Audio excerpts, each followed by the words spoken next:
Welcome back. आज हम पढ़ेंगे फ्लोरोक्विनोलोन्स के बारे में। तो फ्लोरोक्विनोलोन्स के बारे में एक पॉइंट याद रख लेना है, क्योंकि इसके नाम में ही फ्लोरीन है। तो मतलब ये फ्लोरीन के सब्स्टिट्यूशन होते हैं। मतलब इस शॉर्ट नोट्स पे आप ये पॉइंट ऐड कर सकते हैं। तो बेसिकली ये दो जनरेशन में डिवाइड किया जा सकता है, first generation and second generation. इसके लिए एक छोटा सा चीज़ याद कर लेना है। सपोज कोई जाएगा क्या करने, लॉ पढ़ने के लिए जाएगा, एलएलएम पढ़ने के लिए, ठीक है। ये गया उसका दूसरा स्टेप। तो उस कॉलेज में, एक कॉलेज है, सपोज ये है लॉ कॉलेज, उस कॉलेज में एडमिशन के लिए क्या चाहिए, एनओसी चाहिए, नो ऑब्जेक्शन सर्टिफिकेट चाहिए। तो पहले उसे क्या करना पड़ेगा, एनओसी लाना पड़ेगा। मतलब फर्स्ट जनरेशन, मतलब पहला काम एनओसी। एन से आ गया नॉरफ्लॉक्सासिन, ओ से आ गया ओफ्लॉक्सासिन, सी से आ गया सिप्रोफ्लॉक्सासिन। ये हो गया फर्स्ट जनरेशन फ्लोरोक्विनोलोन्स। अब सेकेंड जनरेशन में वो क्या करेगा, मतलब सेकेंड स्टेप उसका क्या है, लॉ कॉलेज में जाना, मतलब गो टू एलएलएम, ठीक है।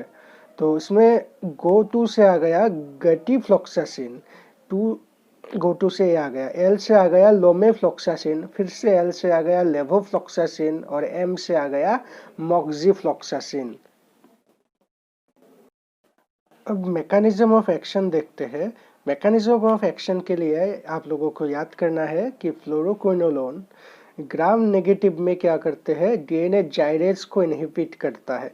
मेन मैकेनिज्म यही हो गया, उनका काम याद रख लीजिए कि ग्राम नेगेटिव में क्या करता है, डीएनए जाइरेज को इनहिबिट करता है, और ग्राम पॉजिटिव में क्या करता है, टोपो आइसोमेरेज 4 को इनहिबिट करता है। और ये काम करके वो क्या करता है, जो डीएनए सिंथेसिस है उसमें प्रॉब्लम कर देता है। अब ग्राम डीएनए जाइरेस जो है, डीएनए जाइरेस का क्या होता है, दो सब यूनिट होता है। एक होता है ए सब यूनिट, एक होता है बी सब यूनिट। तो फ्लोरोक्विनोलोन ए सब यूनिट के साथ अटैच हो जाता है, और डीएनए जाइरेस जो है वो क्या करता है, जो रीसीलिंग वगैरह है उस सब फंक्शन में हेल्प करता है, डीएनए रिपेयर वगैरह के फंक्शन में। तो फ्लोरोक्विनोलोन ए सब यूनिट के साथ बाइंड हो जाता है और interferes with the strand cutting, मतलब डीएनए कटिंग में, रीसीलिंग फंक्शन में, ये सब में प्रॉब्लम कर देता है। ये चला गया ग्राम नेगेटिव वाला में। सेम काम ग्राम पॉजिटिव में क्या करते हैं, कौन कर रहा है, टोपो आइसोमेरेज 4 कर रहा है, तो उसे भी इनहिबिट कर देता है। और इनहिबिट करने से क्या होता है, टोपो आइसोमेरेज 4 इनहिबिट करने से होता है, inhibit does it inhibit separation of daughter DNA strand after replication। Replication तो हो गया, होने के बाद डॉटर डीएनए स्ट्रैंड को सेपरेट होना पड़ता है, बट वहाँ पे क्या करता है, इनहिबिट कर देता है। तो आगे ये प्रोसेस बढ़ नहीं पाते हैं, ठीक है। अब चलते हैं, देखते हैं कि फ्लोरोक्विनोलोन जो है उसके एंटीबैक्टीरियल इफेक्ट कौन सी बैक्टीरिया तक वैलिड है या कर सकते हैं। तो यहाँ पे निमोनिक्स याद कर लेना है, निमोनिक्स याद कर लेना है। Flop Salman Khan entry in TV. Salman Khan का पकड़ लीजिए जो ट्यूबलाइट वाला मूवी था, काफ़ी फ्लॉप हो चुका था, तो उसका ही बात हो रही है यहाँ पे कि flop Salman Khan entry in TV. Flop से याद कर लेना है कि ये फ्लोरोक्विनोलोन्स की बात हो रही है, ठीक है, ये बैक्टीरिया की नहीं। फ्लॉप से हमें याद आ जाए कि ये फ्लोरोक्विनोलोन्स की बात हो रही है। सलमान से आ गया, 3 बैक्टीरिया है, ठीक है, आप पकड़ सकते, मतलब ऐसे आइडिया लगा सकते हैं कि उन लोगों का 3 भाई है सपोज है। तो उन 3 बैक्टीरिया के Salman stand for 3 bacteria. Mainly Salman Salmonella सुनने में काफ़ी एक ही तरह के लगते हैं। उसके बाद आ गया शिजेला, उसके बाद आ गया स्टेफाइलोकोकस ऑरियस। खान स्टैंड फॉर क्लेप्सिला। एंट्री एंटेरोबैक्टर, सुनने में काफ़ी मिलते, मतलब एक ही जैसे लगते हैं। और दूसरा आ जाता है इकोलाई। एंड इन से ऐसा कुछ नहीं है। टीवी से आ गया माइकोबैक्टीरियम ट्यूबर क्यूलेसिस। तो फार्माकोकाइनेटिक देखेंगे हम फ्लोरोक्विनोलोन के, वो दूसरा एंटीमाइक्रोबियल ड्रग्स की जैसा ही होता है। रैपिड ऑरल एब्जॉर्प्शन है, फूड डिलेज एब्जॉर्प्शन, ये चीज़ हमें ग्रिजियोफेल्विन में भी मिला था, ठीक है। वीडी है जो वॉल्यूम ऑफ डिस्ट्रीब्यूशन है, या मतलब टिश्यू डिस्ट्रीब्यूशन है, वो काफ़ी वाइडली डिस्ट्रीब्यूट होता है, या हाईली, मतलब हायर कंसंट्रेशन कहाँ जाके डिपॉजिट हो जाता है, किडनी में डिपॉजिट होता है, लंग्स में पाए जाते हैं, प्रोस्टेटिक टिश्यू तक जाता है, ठीक है।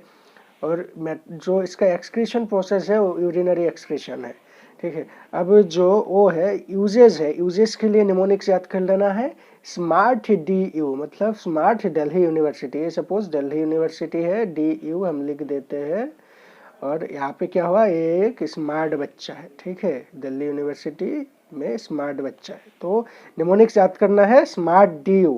S stand for sexually transmitted disease, ठीक है। यहाँ पे हम 3 डिजीज घुसा रहे हैं, अब देख लेना। गोनोरिया मतलब गोनोकोकल इन्फेक्शन, कैंक्रोइड फॉर्मेशन, एंड दूसरा है क्लामाइडियल इन्फेक्शन। ये 3 डिजीज में हम फ्लोरोक्विनोलोन दे सकते हैं। एम से आ गया माइकोबैक्टीरियम या मेनिंजोकोकल इन्फेक्शन में भी दे सकते हैं हम। ए से आ गया एंथ्राक्स, एंथ्राक्स में ये प्रिफर्ड ड्रग्स होता है, मेनली सिफ्रोफ्लॉक्सासिन दिया जाता है। आर से आ गया रेस्पिरेटरी ट्रैक्ट इन्फेक्शन। टी से आ गया टाइफॉइड, टाइफॉइड में प्रिफर्ड ड्रग्स है। इससे पहले के ज़माने में क्या कॉट्रीमोक्साजोल यूज़ किया जाता था, और अभी फ्लोरोक्विनोलोन अगर काम ना करे या फिर कुछ प्रॉब्लम हो तो क्या होता है सेफालोस्पोरिन भी दिया जा सकता है टाइफॉइड में। डी से आ गया दिल्ली, मतलब डी से आ गया डायरिया, बैक्टीरियल डायरिया, हाँ। और यू से आ गया यूरिनरी ट्रैक इन्फेक्शन। अब एडवर्स इफेक्ट में देखेंगे हम। एडवर्स इफेक्ट GIT वाला एडवर्स इफेक्ट जो हर एक जगह में पाए जाते हैं आलू की सब्जी के जैसे, नौजिया, वॉमिटिंग और एब्डोमिनल डिस्कम्फर्ट। और सिंस इसका वॉल्यूम ऑफ डिस्ट्रीब्यूशन ज़्यादा है तो CNS में भी जा पाता है, और CNS में जाके या क्या करता है, हेडेक करता है, डिजीनेस करता है, इंसोम्निया करता है। हाइपर सेंसिटिविटी, ये भी आलू के सब्जी के जैसा हो गया, पर GIT से थोड़ा कम होता है, ठीक है। अब आलू के साथ दूसरा कुछ टमाटर पकड़ लीजिए, हाइपर सेंसिटिविटी को लगभग हर दूसरे सब्जी में रहता है। तो हाइपर सेंसिटिविटी में आ जाता है skin rashes, itching, photo sensitivity. अब जो है फ्लोरोक्विनोलोल प्रेगनेंसी में नहीं दिया जाता है, मतलब कॉन्ट्राइंडिकेटेड इन प्रेगनेंसी। इसका हार्ट का एक इफेक्ट करता है मॉक्सिफ्लॉक्सासिन, वो क्या करता है QT जो इंटरवल है, QT इंटरवल को प्रोलॉन्ग कर देता है, इसलिए कार्डियक पेशेंट में भी नहीं दिया जाता है मॉक्सिफ्लॉक्सासिन। और ये काफ़ी इंपॉर्टेंट एक एडवर्स इफेक्ट है, यंग चाइल्ड में फ्लोरोक्विनोलोन नहीं दिया जाता है क्योंकि कार्टिलेज डैमेजिंग इफेक्ट है। अगर बच्चे में कार्टिलेज डैमेज कर दे तो हो सकता है बाद में उसका बोन में कुछ डिफेक्ट रह जाए या कुछ टिश्यू में डिफेक्ट रह जाए, इसलिए यंग चिल्ड्रन में फ्लोरोक्विनोलोन नहीं दिया जाता है। धन्यवाद।